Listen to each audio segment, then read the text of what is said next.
Hello everyone, welcome to Rasayan Academy. So guys, in this video we'll be talking about some previous year questions from the CSIR NET exam as well as the GATE exam. Okay, so previously I've already created a lot of videos on the basics of NMR spectroscopy, that how do you understand what is the delta scale, what is the splitting, how you understand the different number of peaks for different kind of molecules, as well as how does the coupling constant. Yes, how is it going to help you in determining the spectra? So now we are going to apply all of the concepts that we have studied in the previous videos to determine the structures of the questions which are given. Okay, right. So a June 2013 question. This is a very good question, guys. If you understand all of the data, it would be really great. Right. So the question is asking you, an organic compound exhibited the following proton NMR spectral data very well. So just by looking at this data, you are able to understand that there are 1, 2, 3, 4 and 5. There are going to be 5 peaks, right? There are going to be 5 proton NMR peaks over here, which means we are going to have 5 distinct protons over here, right? Okay, so if you just go and check in all of these options, most of them are going to have 5 protons only, right? Because all of them are para substituted. So in all of these cases there is going to be a sigma plane which is passing through this molecule, right? So we are just directly going to interpret what are the values. First of all, 7.80 and 6.80, if you have seen previous video, 6.5 to let's say 8.5 ppm, this is the value scale for the aromatic protons, right? The protons which are over here, these protons, right? Okay, and let's also check. Yes, we are only having two types of protons, and looking at the coupling constant, which is J is equals to 8 hertz in both of these cases, right? This is the importance of coupling constant, guys. It is going to help you understand that these are adjacent protons, right? So we can clearly understand that these are two aromatic protons, and because there is a sigma plane in the molecule, these two protons are rendered same. Okay, if this is Ha, this is also Ha, and this is Hb, this is also Hb, right? So we are going to give the values based on the substituent that the molecule is going to have. So definitely the molecule is going to have a keto group. It can be a carbonyl, it can be an ester, but definitely it is having a carbonyl group, right? So I can just quickly write it like this. It is definitely going to have a carbonyl group. Now is it an ester or is it a ketone? We are going to confirm very soon, right? So these two are our aromatic protons. What about the 4.10 value? What about the 2.43 and 1.25? So this is a very minute detail that you have to understand. Whenever you are going to have a value as high as 4.10, definitely it means that our carbon, or let's say the proton which is connected to this carbon, is connected to a heteroatom, which can be oxygen, nitrogen and so on. But yes, if the value goes as high as this, the most probably it is most probable that it is connected to oxygen, which is most electronegative, right? Okay, so let's check out how many protons are connected to this carbon, connected to oxygen. There are 2 protons like this, so it is a CH2 over here. Now did we understand in the previous videos, guys, that if our CH2 is a quartet, if it is a quartet, then definitely it is in the neighboring group, it is going to be a methyl group, right? How are we going to confirm that? Because these 3 protons are going to split the signal for these two into a quartet by the n+1, or let's say the 2ni+1 rule. Okay, right, let's check out that there is a CH3 or not. How are we going to check that? Because the splitting, or let's say the coupling constant for both of these are going to be the same. So let's check out that the coupling constant is given or not. So if the methylene protons are 4.10, then definitely the methyl protons are going to have the same coupling constant, J is equals to 7.2.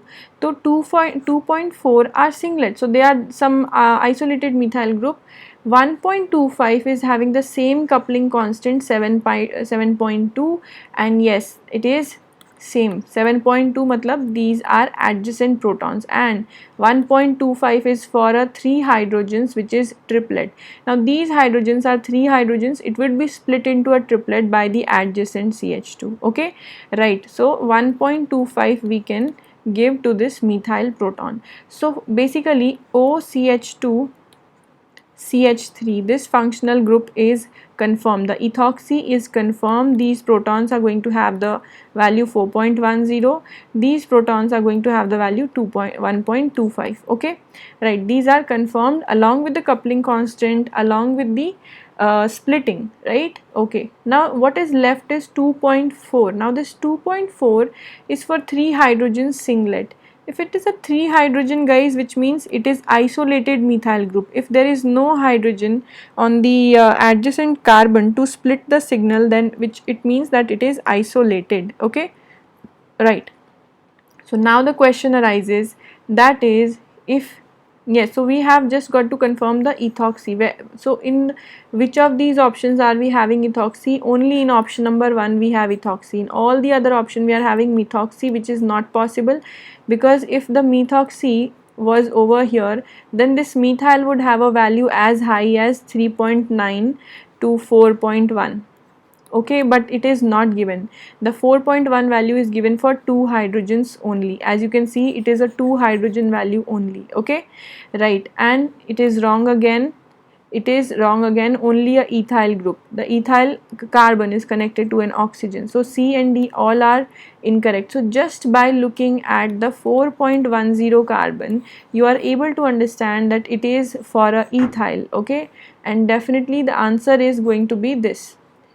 So now these CH3 protons, are 2.4. It is a singlet because on this carbon there is no hydrogen, and definitely yes, here we have our OCH2 CH3, right? And what about these hydrogen, guys? So which do you think is more de-shielded? Although they are going to be same because they are facing same environment, but these ones are going to be highly de-shielded as compared to this proton. So 7.8 for the upper one and 6.8 for the lower one. Why did I say so? Yes, why did I say? Because from here the resonance is going into the carbonyl, which means that this proton is going to be much more de-shielded as compared to a normal benzene proton, right? And this proton is getting electron density, right? It is getting electron density from this oxygen via resonance. Same goes for this and this. So these are our final structure determination complete for this question. So the answer is option number A. I hope that you have done this by yourself. Moving on to the next question, guys. December 2012 will be taking some new questions also, because I'm going to make you solve a lot of questions, right? An organic compound C9H10O3 exhibited the following spectral data. So I hope that you would stop the video and then you would try to understand and give the structure, form the structure by yourself. Okay, right. So the IR value, we are having two IR values. Okay, so in the question, whenever we have IR values, it is confirming some functional group. So if you see the IR value range, if you visit my previous videos on the IR spectroscopy, in a very detailed manner, it is shown that 3400 is going to be either for a OH proton, or for a OH functional group, or for a NH functional group, or for a carbon hydrogen bond, which is basically sp3 sp carbon hydrogen, but this value is very high. So if there is a OH group present in the molecule, in the NMR we are going to confirm it with a D2O exchangeable proton. What is a D2O exchangeable? That is, if we are having, let's say this is our alcohol, so if we are having D2O in the medium, which is basically water, heavy water, right, we might also get ROD. So this is a D2O exchangeable proton, and this is definitely confirming the OH group. So we are having one OH group. The other thing, 1680 centimeter inverse. So specifically for a ketone, if we are talking about, the value is around 1720 centimeter inverse. If we are talking about a ketone, if we are talking about an ester, an aliphatic ester, let's say, it is going to be around 1735 centimeter inverse. All right, and also let's say guys, if we talk about a conjugated ketone, so this is a conjugated ketone. First of all, there is going to be conjugation through benzene, and you all know that conjugation decreases the frequency. So how much is going to decrease? Approximately around minus 40 centimeter you can do over here. For one conjugated bond you can do minus 30 to 40 centimeter, and it is going to be around 1685 to 1680. This is approximate value, right? But if you are subtracting 30 to 40 from over here, you are going to get something around 1700. Okay, not as low as 1680. So this is confirming that you are having a conjugated carbonyl ketone. You are having a conjugated ketone. So just by knowing the IR value, you can actually, yes, these are both esters, so you can actually remove these two options. They are wrong because they are an ester, right? So we are definitely going to have a ketone. Now which of these ketone is going to be correct, right? So just in the previous question guys, we first of all have to confirm that are we having OCH3. If we are having a OCH3, this methyl proton must give us a singlet, and that also at a value something around 3.9 to 4.1, something like this ppm. Okay, so let's check. Are we having 3.9? Yes, we do have a 3.9, 3 hydrogen singlet. So this is confirming a methoxy group. Okay. Similarly, what are the aromatic protons we are having? We are having 3 aromatic protons. We are having 3 aromatic protons. But how do we know that what are the position of these aromatic protons? It can be like this also, it can be like this. How do we know that? So we have to check those protons which are having same coupling constant. J is equals to 8. So when we are having same coupling constant, these protons are our adjacent proton for sure. So 7.8 and 7.0 are going to be adjacent protons. However, 6.5, the coupling constant is not given over here, which means that it can go to meta. However, meta coupling is around 2 to 3 hertz. It is sometimes given in the question, sometimes not given in the question. Here it is not given, so we can say that this is going to be a meta proton. Okay, so this is very well understood that the two hydrogens are going to be together. These two hydrogens are having coupling constant 8. Now there is again a confusion. First of all, let's confirm this 2.3 also. This is going to be for the methyl that we are having. This is 2.3 over here. Yes, anything left out? No, we have confirmed everything. Now we just have to confirm what is the position of these two protons, or what is basically the correct answer. Guys, look at this. 6.5 is a low value. It is a very low value, which means this proton must have been shielded, or let's say at least more shielded than these two protons, isn't it? Right, which means the most electron withdrawing group is connected with this carbon, with this carbon over here, right? So out of all of these, which is the most electron withdrawing group? Definitely our ketone. So the ketone, the carbon which is adjacent to ketone must have 7.8, and then there is, yes, then there is going to be something like this. Let's see, what do we have? We must have an electron donating group, which is OH. So however, it cannot be on the para position, because the para position is going to give us two sets of equal proton. It cannot be para, so definitely it has to be meta. So let's check out that. Yes, first of all, this carbon over here is 7.8 because it is the most electronically deshielded, like this. Then we have these two protons. Now tell me guys, that this proton over here is more shielded or this one?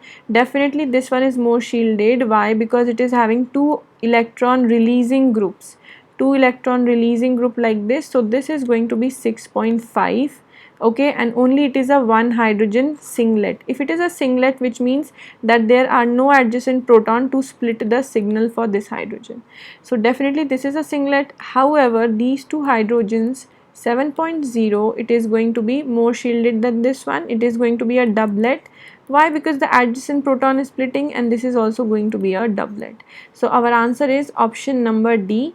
And guys, if you have to be very clear with all the values to totally predict the structure. Okay, right. So if we are on to option number C, and let's say that this is 7.8, which is the highest, in all of these values. 7.8 we are having 7.0, we are having 6.5. So this is a singlet, this is a doublet, this is a doublet. Okay, right. So it, even if it is 7.0, we cannot say that this is going to be 7.0 or 6.5, because there is huge difference, and we are not able to explain this huge difference because on both the sides we are having electron donating group, right?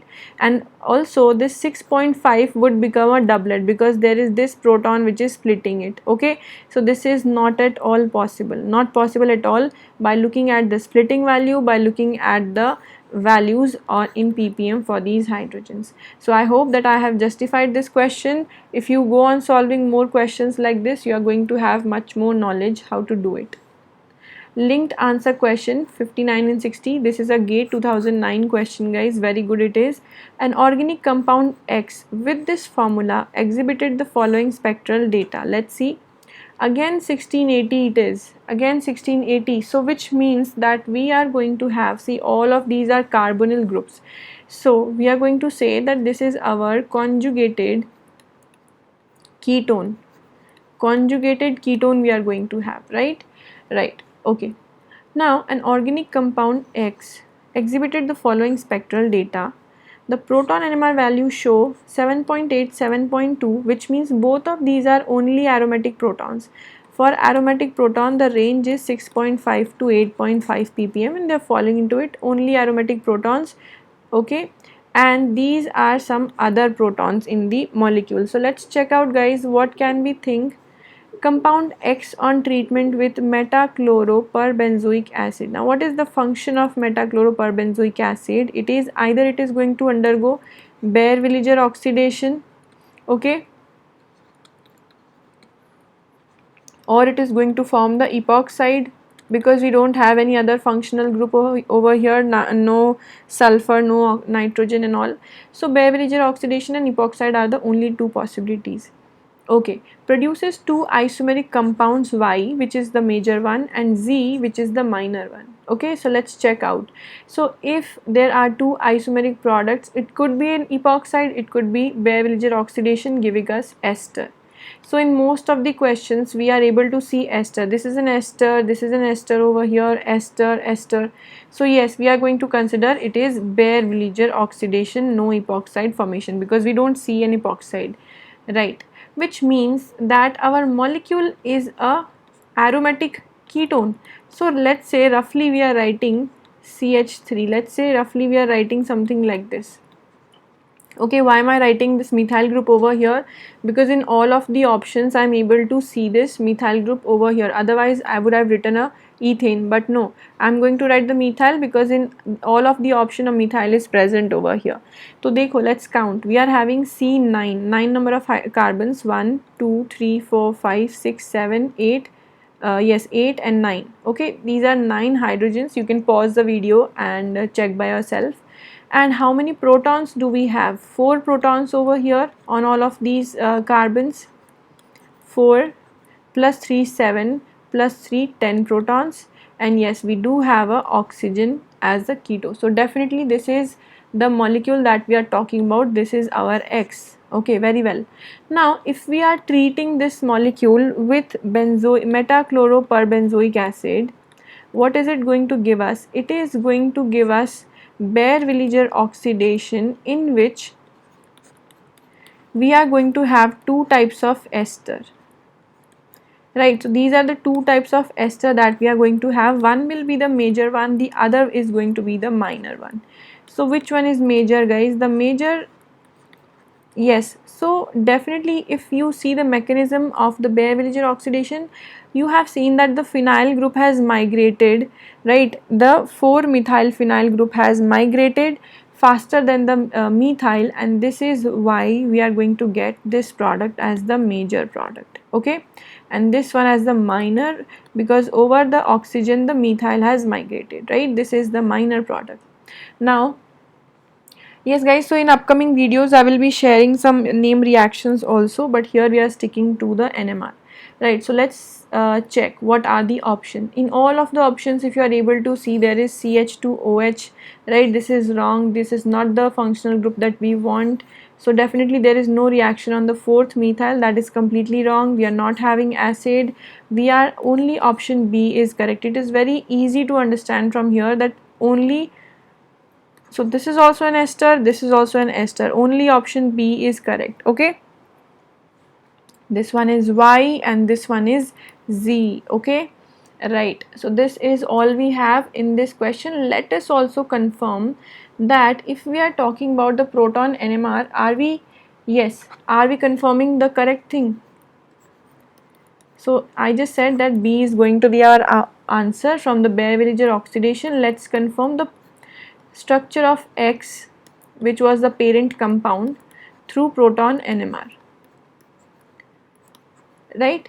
Yes, so we are going to have 2 methyl protons, okay, 3 hydrogen singlet. So let's say this is also 3 hydrogen singlet, 3 hydrogen singlet. Why? Because there is no adjacent proton on this carbon, no 3 bond coupling. So basically we see the vicinal coupling for major splitting, so there is no vicinal coupling for major splitting over here.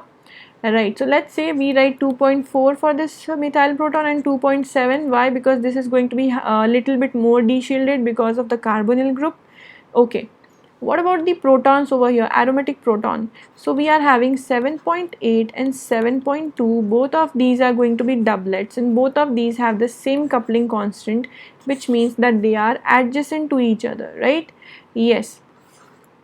Okay, so they are adjacent to each other like this. Okay, very well. So this is how we have confirmed 7.8 for this hydrogen specifically. Why? Because the ortho hydrogens are going to be more deshielded by resonance and the meta hydrogens will not be. This is sorry, this is 7.2, right? Yes, 7.2 over here as well. So yes, this is our molecule X. It is confirmed very well. Okay, and these are going to be the products. Okay. Now there is also a part 2 of this question which is given over here. Part 2, this is the gate question is basically giving you one data and 2 questions from that. So compound Y and Z can be differentiated by carrying out basic hydrolysis. Let's see. So this was our compound Y. Let me just draw once. This was our molecule Y, okay, and this was our molecule Z. OCH3 over here, right? Yes, so this was Z.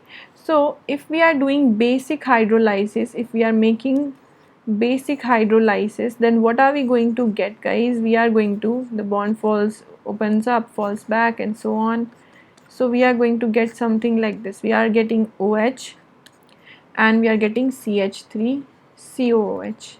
Okay, similarly over here what are we going to get? We are going to get benzoic acid. Let's say I draw it like this. We are getting benzoic acid, paramethyl benzoic acid and CH3OH, which is our methanol. So let's check it. Y produces 4-methylphenol. Yes, it is going to produce 4-methylphenol. And Z is unaffected. No, Z cannot be unaffected because it is also an ester which can undergo hydrolysis. So Y produces 4-methylphenol. Yes, again. And Z produces 4-methyl benzoic acid. Yes, now it is correct. Z produces 4-methyl benzoic acid. This is also correct. So basically guys, this was a mixed question on the reactivity as well as including the NMR as well as IR spectrum data as well as the Baeyer-Villiger oxidation. So see, 3 concepts in one question from GATE. So guys, I hope that we did solve a lot many questions and I hope that you were able to understand and you will be able to solve the next questions which I am bringing in the upcoming video. If you are not clear with the basics, please watch the delta scale video as well as watch the coupling constant video as well.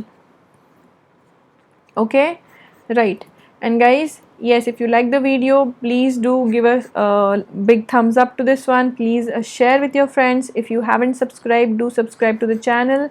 And thank you so much for watching. And in the link of this video, I have given you the link to my Telegram channel, which is free. Everyone can join me on Telegram, and it goes by the name Jagriti S. All right, we are definitely, I'm definitely going to update you on a lot of things, right? So thank you so much, and I'll see you in the next video.